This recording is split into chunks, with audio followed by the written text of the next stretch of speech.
values define us, and they are a permanent staple of our programming. As some of you may recall, the tradition of telling the stories of the South Florida communities that we live in began about 40 years ago with a little show called Que Pasa USA. Most recently, it was brought back to life with Que Pasa USA 40 years later. And judging by the attendance, the laughter, and the tears, those stories are just as relevant today as they were 40 years ago. Because great stories reflect who we are as a community, and they never go out of style. And we at South Florida PBS will never stop telling those stories. Thank you for supporting South Florida PBS by being here today, with your attendance, by being a member, by being a viewer. We look forward to sharing many more stories with you this year, and thank you for your part in making it all happen. Now, I'd like to introduce Oscar Corral. Oscar is the director and the producer of the film Making It in America. He is a former investigative and political newspaper reporter that traded in the pen for a camera a decade ago.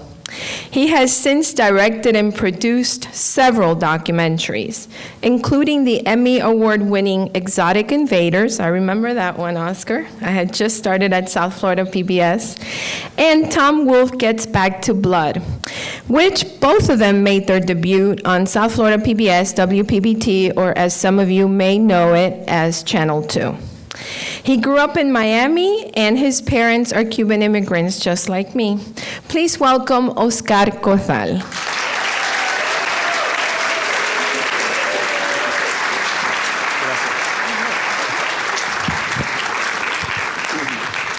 Hello. Thank you all for coming. I see a lot of familiar faces out here, a lot of friends and family, a lot of just people who care about this issue, immigration. And I want to warmly welcome you and thank you for supporting independent filmmaking in South Florida and for telling important stories. Because if it wasn't for places like PBS and WPBT2, a lot of these stories would go untold. And I think that we're in an era and a time when it's very important to tell accurate stories and to show how things really are and how they work. And the best way to do that is through documentary filmmaking. I'm Oscar Corral. I'm the director and producer of Making It in America. It's the film that you're about to see here. And before we get started, I do want to just acknowledge a couple of people that are with us today. I want to acknowledge Miami-Dade County Commissioner from District 2, John Monestine. Commissioner Monestine, want to get up and say hello? Welcome. And I also want to welcome Dave Lawrence, the former publisher of the Miami Herald and a great supporter of independent filmmaking. Thank you, Dave. Something like this would not be possible without the support of many sponsors, beginning with Miami-Dade College, who allowed us to use this venue and has been a great supporter of independent storytelling in South Florida. So I want to thank you for that. There's also a few other sponsors. I want to thank the Knight Foundation, the Miami Foundation, Forward.us, and Ted Hutchison, who could not make it tonight. Wendy Adelson. Wendy's here. Wendy, where are you, Wendy? You want to get up and... there you go, Wendy, thank you. I'd also like to thank Fakiri Diaz. Fakiri, where are you? He brought in the wine. He's our wine sponsor for the day. So Fakiri, if you're here, thank you. I don't know, I don't see him anywhere, but thank you. Of course, I want to thank my wife, Ceci, and my two daughters, because without them, none of this would be possible. Stand up. Kati, stand up. Ceci, where's Ceci? I don't know where she is. She's not in. Oh, there she is in the back. Thank you for your support and all your help making this event happen. Without you, definitely would not have been possible. And my crew, there's people here who helped me make the film. And this is not something that is done by one person. This is something that's done by a team. And I cannot tell you how important it is to surround yourself with good people when you're making a film.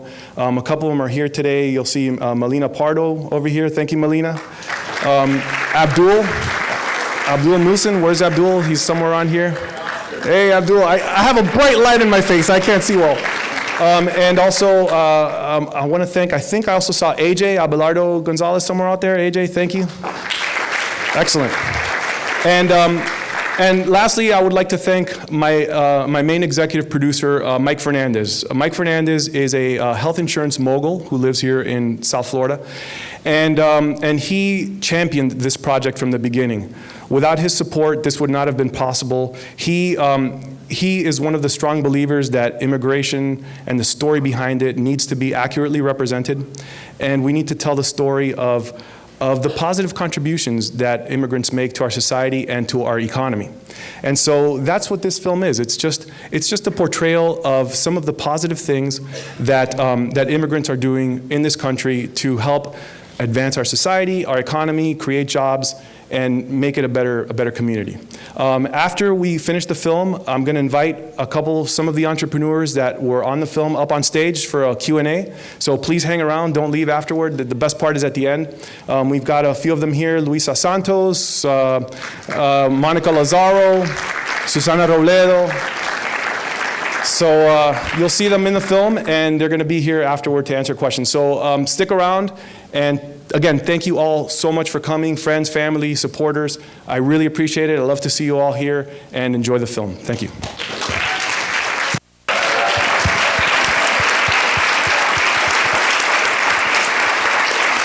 Monica, who ended the film. Monica, thank you.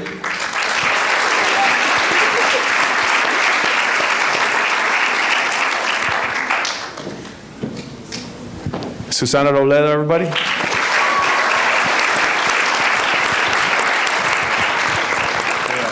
We're short one, Mike, so you guys don't mind sharing. And also with us is Kathy Bird Carvajal. Kathy is the Executive Director of Impact Fund. Welcome, Kathy. So I just want to start off by thanking you all, especially the people who were in the film, because I know it took a lot of time out of your own life to do this. And I think that what you've done with your own business is an important story to tell, and I hope you agree. And I just want to start off with a question for each of you. So I'm going to start with Luisa. She's sitting right next to me. So Luisa, Lulu's ice cream. It's a sweet business. It's a great enterprise. But I wanted to ask you, because you mentioned that you were once undocumented, and you were able to get legal status, which allowed you to, which opened some doors for you. So I want to ask you about that process. Tell me about you finally receiving citizenship after being undocumented for so many years, and how that changed your life, and tell me about some of the opportunities that opened up for you. Yeah, thank you for making this. It was wonderful. It's an honor to be here with such incredible women on the stage, and thank you all for coming to see this important story. So, well, I was undocumented. I came when I was 8 years old, and so we overstayed a tourist visa, but we did have a family petition, and so that petition wasn't in, we were in line, really, while I was undocumented. And it took a very long time, and that meant that, as you saw, opportunities are closed. So I had won scholarships to travel internationally. I couldn't do it. I was being offered jobs that I couldn't take, and frankly, in the past, even private universities had a really hard time knowing what to do with undocumented students, and so. When I remember clearly calling Harvard admissions and feeling this sense of fear because I thought somehow they could turn me into ICE, and that was terrifying. So eventually, the petition was processed. I received my green card after finishing my first 2 years at Miami-Dade College in the Honors College, and so I was able to transfer to Georgetown, where I finished my degree. And I was able to go to Georgetown immediately. That was a huge first. I was able to get my driver's license, and I was able to receive some of those opportunities that I had to defer in the past. So it opened a lot of doors, and I actually got my citizenship. I applied the day that I could after 5 years of being a permanent resident. I was just writing in the waiting room saying, it feels incredible to finally be recognized for what I have felt since day one, that I was a full-fledged member of this society, and to finally be recognized as that with this insignificant sheet of paper really is what I was feeling that day. So it was, yeah. Well, sitting next to you is Monica, Monica, as you saw, is from Honduras, and she has deferred action for childhood arrivals. That's her status right now, her immigration status. But Monica is now studying at Harvard. Monica, tell me about your experience right now studying at Harvard and how you feel about the uncertainty that you're facing. Well, I mean, first of all, it's an honor to share this stage with 3 other great women. And so it's unbelievable to fathom where I am right now at Harvard, such a great institution.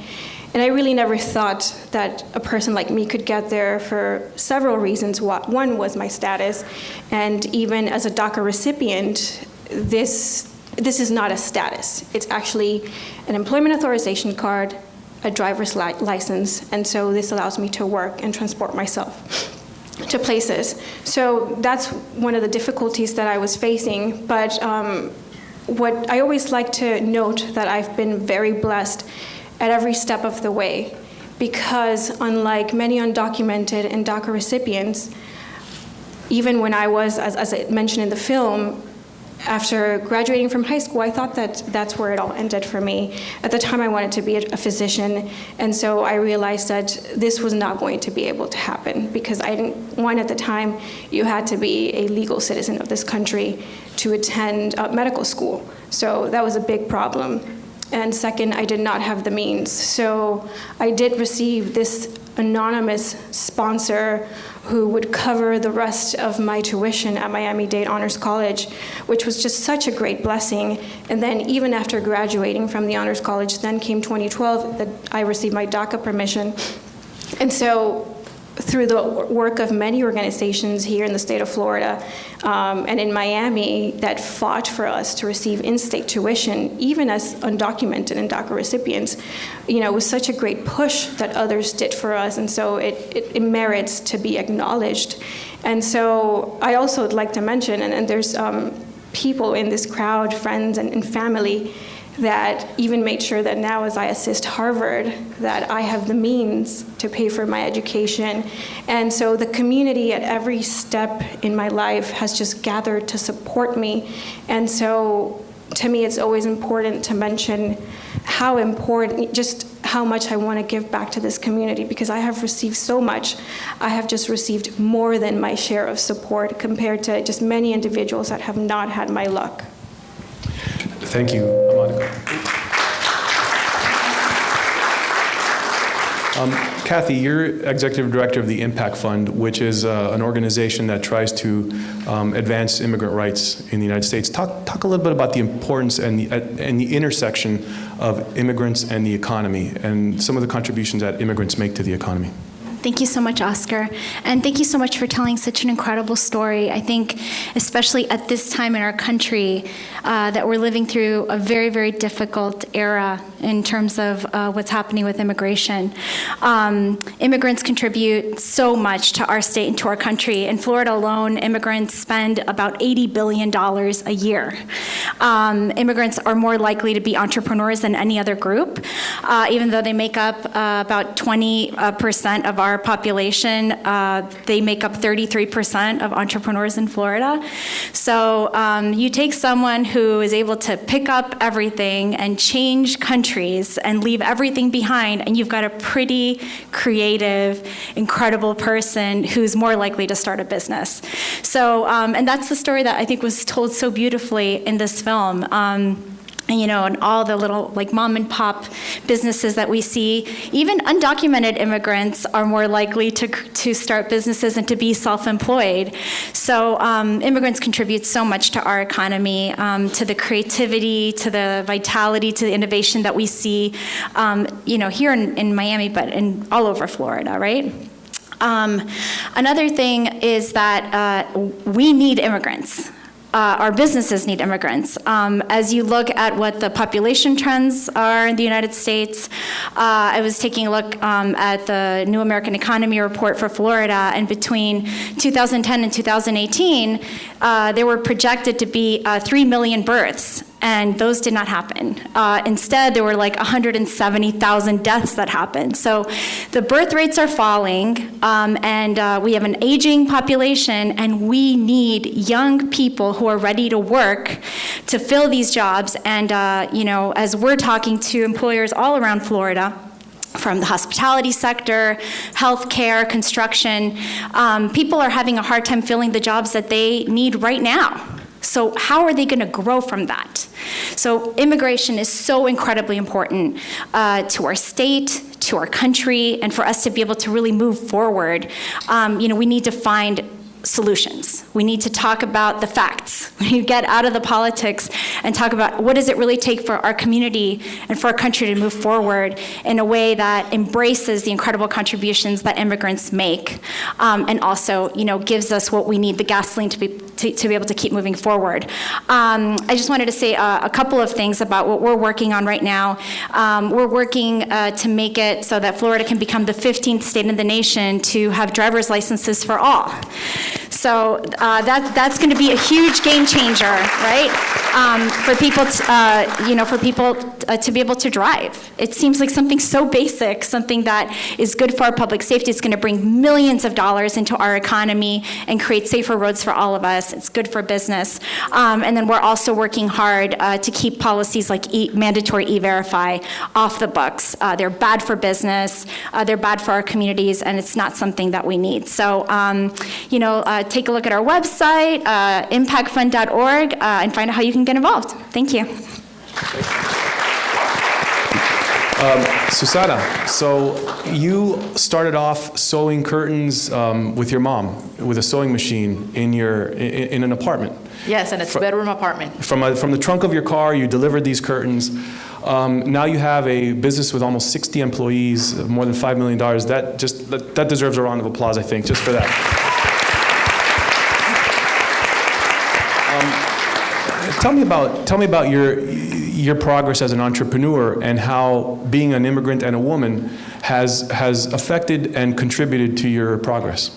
So first of all, I want to say good evening to everyone. Thank you for attending this event. Thank you, Oscar, for taking the time out of your life and doing something so important that highlights what's going on in our communities today, not only in South Florida, but throughout the nation. This is a moment of reflection for all of us, as there are so many jewels, hidden jewels in the undocumented that cannot come out and do the right thing for their country, because this is their country. This is their country by choice. They came here because they were the brave hearts that came to this country, and through oceans, through rivers, through deserts, risked their lives to be here. So those people are the real ones that deserve all the applauses and deserve all of the great things that this country has to offer. And sometimes because they are the unspoken, the undocumented, the ignored, they go underneath the radar and no one cares. No one seems to really matter until it's their problem. But it is our community problem, all of our problem. So thank you again, all of you, for being here. It is an attestament that people do care about this very important issue in our community. And your question was, how do I feel? Right. How does being an immigrant and a woman, how did that affect the way you evolved your business, and how does that affect your outlook as a CEO? Because I am a woman, and because I'm a minority, and because I am an immigrant, I'm like, I got 3 X's on my head. So I always felt like I had a chip on my shoulder because of it. And I had to be stronger than my male version of me, smarter than the non-immigrant version of me, and more ethical than the documented version of me. So for me, it was working around the clock and delivering what I said I was going to deliver every single time. I had to prove myself over and over before I was given a chance. And once given a chance, every day I still prove myself over and over. From the last time, which what was really recent when you did this movie, we have grown to 10 million. So we've doubled our sales, and we expect to maybe do 20 within the next year or so.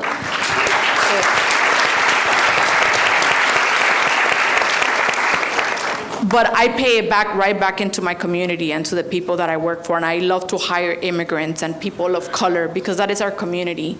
And those people that normally wouldn't get a chance in the community, I make it a point to give them a chance. Because by giving them a chance, I am believing again in myself. They are a version of me. And by doing so, they invest right back in the company. And I show them we could do this together. So, there are so many people out there that you could do this for, that that are going through a situation by being undocumented. That's just a label. That's just a label that unfortunately puts us at a disadvantage.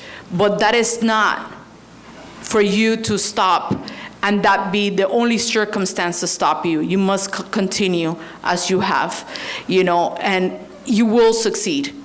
Whatever it happens, you are already a success story. And your story tells the story of millions. Our story tells the story of millions. So I thank you very much. And I thank everyone that's an immigrant, because at some point or another, all of us have been an immigrant. And if you weren't an immigrant, if you're not an immigrant, one of your family members was brave enough to bring you here, and you gotta thank them for that. They were the true pioneers of this country, and every time an immigrant comes here, you got a really brave person that is willing to risk absolutely everything they own, everybody they know, to come to the unforeseen and the unknown. Just imagine leaving your comfort zone. These people are the real heroes in our America, and they deserve an opportunity to be here. Thank you. Let's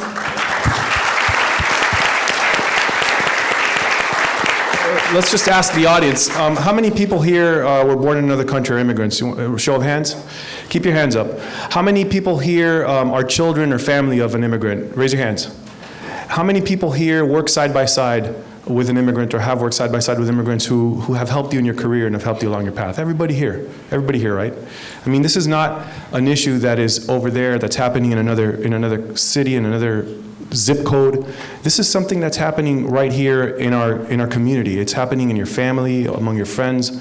And it's also something that is very personal to all of us, especially in Miami. I mean, I think we're lucky because we're surrounded by a very diverse group of people. And so we see things a little bit differently here. But I think that's also an important reason to highlight what entrepreneurs in Florida are doing, because Florida is different than any other state. And Miami is very different from every other city, as you all know. But I wanted to ask Luisa one question, because her last soundbite in the film is that let's see what we can identify that immigrants are doing for this country and get more of that. And that's how we should move forward as a country. And I think that the discussion over immigration has become very political. But I think we can take a step back and peel away some of those ugly politics and talk about truly positive steps forward that I don't think anybody can dispute would be beneficial for the United States. And I wanted to ask Luisa if you have in mind, I mean, what are your thoughts on that progress? If you peel away the rhetoric and the ugly politics, how can we move forward as a country, and how can we get more of what you've done? Yeah, I think obviously getting behind the work that's being done, like pushing for driver's licenses for all, is extremely important, like being very vocal around DACA and really a pathway to citizenship for all, and getting involved in our immigration reform conversation is something we can all do and get involved in that work. Now, I think that one of the places that I see where we have the most impact in our community is our education, right? So as undocumented students in our public school system, that is the one place where we were equal. where we were given equal opportunity. It's in higher ed where we started to see some of those disadvantages. And so I think a lot of progress is left to be made in how we educate our immigrant community. And one of the things that I'm doing as continuing my path to giving back to this country and to serving and being a voice for students like me is, as you know, entering the race for the school board of Miami-Dade College. Thanks. To be able to ensure we're advocating for that continual opportunity for all those gems that are in our schools today that are sometimes unaccompanied minors, and also families who have come seeking that better life, who are the bravest and who are ready to give back the most. And this is one last question before I open it up for questions from the audience. But Monica, I wanted to ask you, now that you've spent a little bit of time in Boston, in Harvard, tell me how you view Miami once you've left it for a while, and what kind of bubble we're living in here, in terms of like your views on immigration and the diversity here. That's a heavy question. We really do live in a bubble here in Miami. I gotta say it, I do miss the food so much. But putting the food aside and all that stuff is, I think it's, I've learned a lot about health. That's my field is health policy. But now I view everything in the lenses of policy.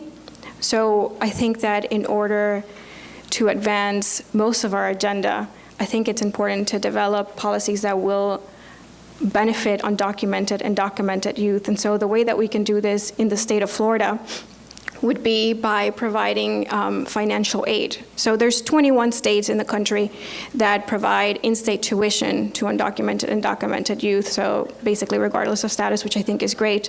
But out of those 21 states, only 12 provide financial aid. So the importance of education, as Luisa has highlighted, and it's been highlighted in this film, is because through education we can access better paying jobs, so we increase wages, and then through wages we bring more money into our economy in the state, locally, and that money can be reinvested, right? So very small example, invested in the roads or in our education system. And so what is happening is that after K through 12 education, undocumented and documented recipients in some states, that's it for them. You know, that's it. And so the country and the state has invested all these resources and money into us, and then what's next? We can't apply some of the lessons that we've learned, and we'd like to, you know, help this country contribute for. So I think that's an important policy aspect that we can do. I think from the healthcare perspective, providing health insurance to all students, it's just so essential, right? And states like California and Massachusetts already do it. There's about 14 states that provide access to healthcare to all students and all individuals in their population, regardless of status, right? And so the importance of that is that you reduce the cost of emergency care, right? And so that's money that's being invested in our states, and so it's just so minimal, and we don't think about it, but it's imperative. And then I'll end with this, is that our workforce, right? That's so important. And so when you can enforce policies that prevent employers from just paying some population, like undocumented individuals, lower wages, then you create a greater benefit for all workers. And so just now I see things through just a policy perspective and the things that we can be doing at a local and state level to improve our situation. Maybe that's a subject for the next documentary. Thank you. Anybody else with a question? Anybody, any other questions for our panel?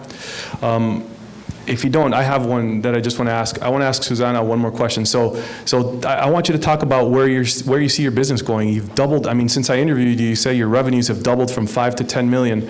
What's your vision for your company? So I plan to take my company nationwide, and some of my competitors are Fortune 100 companies. And I am very lucky that they're great competitors because they're not niche. They sell everything out of humongous catalog, and all of my products are custom made. So I actually have to think out of the box every single time I meet a new customer. And basically, they do me a lot of favors. And they have, my competitors have been able to bin my growth. We have developed a new product that it's very more modern with the times. It's called disposable curtains, and basically you could take them down and throw them out, get them recycled, and they're recyclable completely 100%. So it is a more sustainable product than actually having something get washed and have chemicals in the system. And it's a better product as far as for the patients are concerned, because as soon as you leave the hospital room, the curtain goes with you. So they will put a brand new curtain in every single time versus you having to sit there with curtains that have been sitting there for years that haven't been washed. So it's kind of like opening up a whole different thing. But when I developed this product about 15 years ago, I was the original designer of it. I went through $75,000 of my life savings to get attorneys involved and get patents and all that. And basically all of that was stolen by my competitors. And my competitors went out and they did a lot of, they loved it. They immediately saw the future in this, and they loved it, and they advertised it to death. And then the customers realized they really don't know what they're doing. And here's this tiny little company somewhere in Miami, in Hialeah, sitting somewhere that actually knows what they're doing. And now they're coming to me.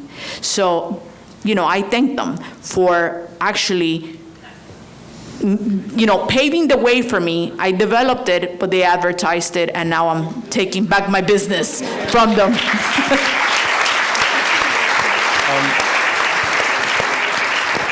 I think that's pretty much it. Anybody care to say anything about this topic before we end the panel?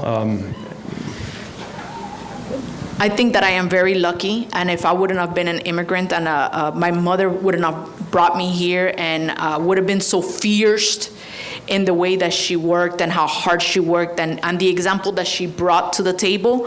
And I think that, it's the same for you guys and the same for all immigrants. I think that if we wouldn't have that type of mentorship, we wouldn't know any better, and we would go like many of the kids here that have the papers, that have the English, that have all these advantages, and they don't want to go to school.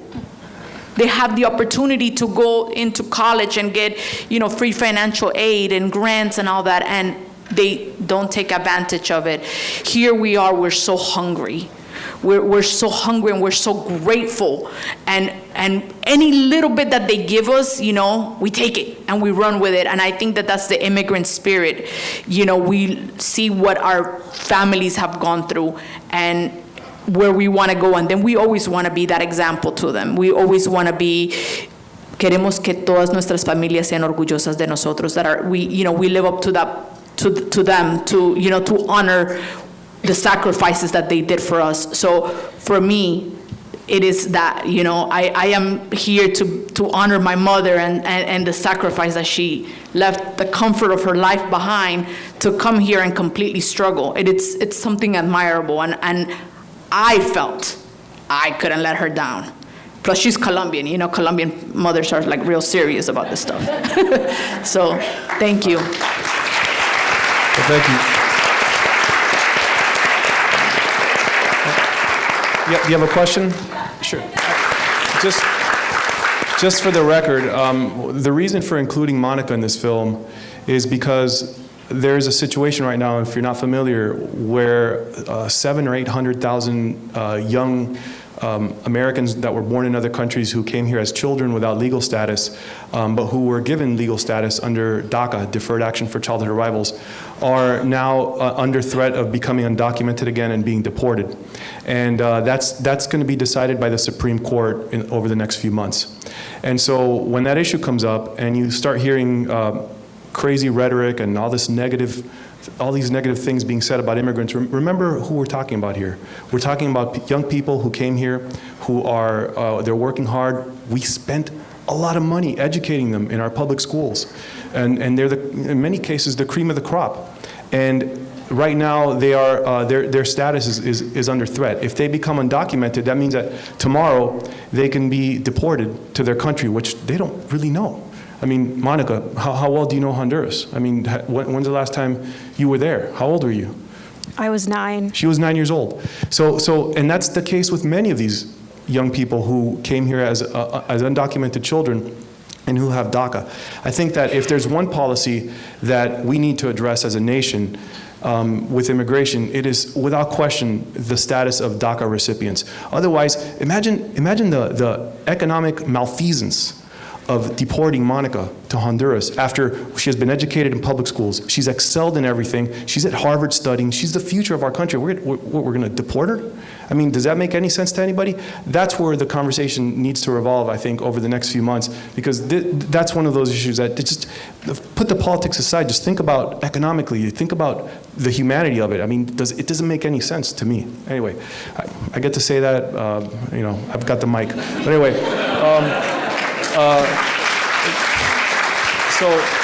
Just 30 seconds, last thing you want to say. So I would like to add to that, I mean, the undocumented do not have an ability to vote. So it comes for the people that do have those papers, that are the citizens, that do not forget where they came from and they were immigrants, for you to vote. And the United States is not so united when it comes to immigration. And it is up to all of us to raise our voices for us to be heard in every state, because we are sheltered here in South Florida and we do not realize what's going on in the rest of the country. So this is a very important thing that you have done for us as immigrants and for the nation, but it is up to the rest of us to make that policy change, and that policy is going to change through votes. So go out and vote and, support the immigration. Thank you. Thank you. Monica?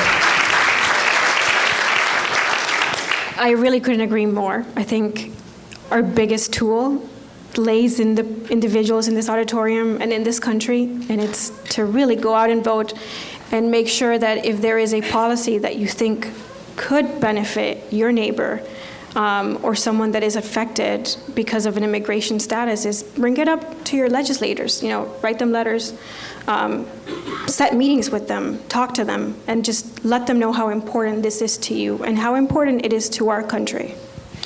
Luisa? Thank you for coming. I think it's all been said. So get out and vote, reach out to your legislators, and remember that this is the story of our country from day one, that this is what makes us different. And if we remember that and stay true to our values as a nation of welcoming those that are hungry to contribute, we will continue to thrive. It's what has made us so different since the beginning. So let's stay focused on that. Thank you. And Kathy, anything you want to add? Oh, the only thing, can you guys hear me? I don't think this is really. Oh no, there it's working. No, the only thing that came to my mind is to not forget, the parents of the folks that are DACA, right? They were the original dreamers, the ones who brought their families here to fight for a future that may not have been possible in their home countries. That we have to value every immigrant, from the farm worker to the Harvard graduate. They all matter. They all have a story to tell, and they're all contributing so much to our communities. So I think that I hope for a shift in the rhetoric that we're hearing right now, to get back to a place where we can really value their lives and to help keep families together. Amen. Well, thank you all for coming, and let's give a hand to our panel. And thank you all.